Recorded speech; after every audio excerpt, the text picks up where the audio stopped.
পতিত আওয়ামী সরকারের নানা প্রকল্প থেকে ৮০,০০০ কোটি টাকা পাচারের অভিযোগে সাবেক প্রধানমন্ত্রী শেখ হাসিনা ও সজীব ওয়াজেদ জয়ের বিরুদ্ধে অনুসন্ধান শুরু করেছে দুর্নীতি দমন কমিশন দুদক। সেই সঙ্গে নিউ ইয়র্ক ও লন্ডনে $৩০০ মিলিয়ন পাচারের অভিযোগ আনা হয়েছে। এরপর গত মঙ্গলবার সন্ধ্যায় ফেসবুকে নিজের পেজে দুর্নীতির বিষয়ে পোস্ট শেয়ার করেন শেখ হাসিনার ছেলে সজীব ওয়াজেদ জয়। ফেসবুক পোস্টে দুদককে চ্যালেঞ্জ করে জয় লেখেন, আমার এবং আমার পরিবারের বিরুদ্ধে করা দুর্নীতির অভিযোগ সম্পূর্ণ ভিত্তিহীন। আমরা কখনোই কোনো সরকারি প্রকল্পে জড়িত ছিলাম না বা এর থেকে কোনো অর্থ উপার্জন করিনি। আমি যুক্তরাষ্ট্রে ৩০ বছর ধরে বসবাস করছি এবং আমার খালা ও কাজিনরা যুক্তরাজ্যে প্রায় একই সময় ধরে বসবাস করছেন। তিনি লেখেন, স্বাভাবিকভাবে আমাদের এই দুই দেশে ব্যাংক অ্যাকাউন্ট রয়েছে, আমাদের কোনো অফশোর অ্যাকাউন্ট নেই। যে পরিমাণ টাকার দাবি করা হচ্ছে তার ধারে কাছেও আমরা কখনো যাইনি। তিনি আরও লেখেন, $10 বিলিয়ন প্রকল্প থেকে $1 বিলিয়ন সরানো সম্ভব নয়। আমরা লেনদেনের সঙ্গে সম্পৃক্ত বলে দাবি করাটা একটি মিথ্যা অভিযোগ। আমি দুর্নীতি দমন কমিশন দুদককে চ্যালেঞ্জ করছি এই তথাকথিত লেনদেন প্রকাশ করতে এবং প্রমাণ করতে যে আমরা এসব অনিয়মে জড়িত। এরপর বুধবার গভীর রাতে বাংলাদেশ সচিবালয়ে আগুন লাগে। তারপর জনমনে প্রশ্ন, ঘটনার সাথে কি ফ্যাসিস্ট পতিত আওয়ামী সরকার জড়িত? বাংলাদেশের যেখানে ফুসফুস পড়ে যাচ্ছে, এখনো যদি প্রশাসন এবং যারা এর সাথে সংশ্লিষ্ট ব্যক্তিরা ঘুমিয়ে থাকে তাদের তো সমস্যা। আমার তো মনে হচ্ছে যে ঘটনাটা পুরাটাই পরিকল্পিত বা ষড়যন্ত্র। কারণ আগুনটা এমনভাবে ধরানো হয়েছে যে আপনার পুরো বিল্ডিংটা যাতে ধরে যায়। কারণ আগুনের উৎস তো একটা না, বিভিন্ন জায়গায় আপনি ক্যামেরা দিয়ে দেখতে পাবেন যে বিভিন্ন জায়গায় জায়গায় আগুন ধরানো হয়েছে। একটা রাষ্ট্রকে ধ্বংস করতে গেলে যে সকল মন্ত্রণালয়ের নথিপত্রগুলো পোড়ানো উচিত, ঠিক সেই সকল জায়গায় আগুন লাগিয়েছে।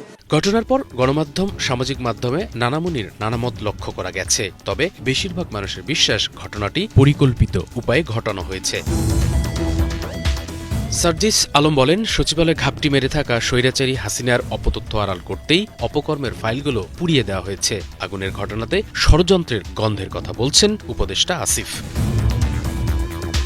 এদিকে বিএনপির সিনিয়র যুগ্ম মহাসচিব রুহুল কবির রিজভী বলেন, আওয়ামী ফ্যাসিবাদের দুর্নীতির ফাইল চাওয়ার পরই সচিবালয়ে আগুন জনমনে প্রশ্ন তৈরি করেছে। যদিও ফায়ার সার্ভিস তদন্ত শেষে প্রকৃত কারণ উদ্ঘাটন করার কথা বলেছে। নেটিজেনরা বলছেন, 15 বছরে দুর্নীতি করে অর্জিত হাজার হাজার কোটি টাকা বিদেশে বসে এখন দেশকে অস্থিতিশীল করতে ব্যবহার করছে আওয়ামী পরিবার। তাদের ষড়যন্ত্রের অংশ হিসেবে দেশের বিভিন্ন স্থানে আগুন লাগানো হচ্ছে, বাঁধানো হচ্ছে দাঙ্গা। বিশেষ করে সচিবালয়ের মতো একটি স্পর্শকাতর জায়গায় আগুনের পর ফ্যাসিস্ট হাসিনার দোসর আমলাদের নিয়ে এখন আলোচনা তুঙ্গে। বলা হচ্ছে, এক শ্রেণীর আমলারাই ছিলেন হাসিনার বড় স্টেক হোল্ডার। সরকারকে ব্যর্থ করার জন্য নানান ধরনের তৎপরতা লক্ষ্য করা যাচ্ছে।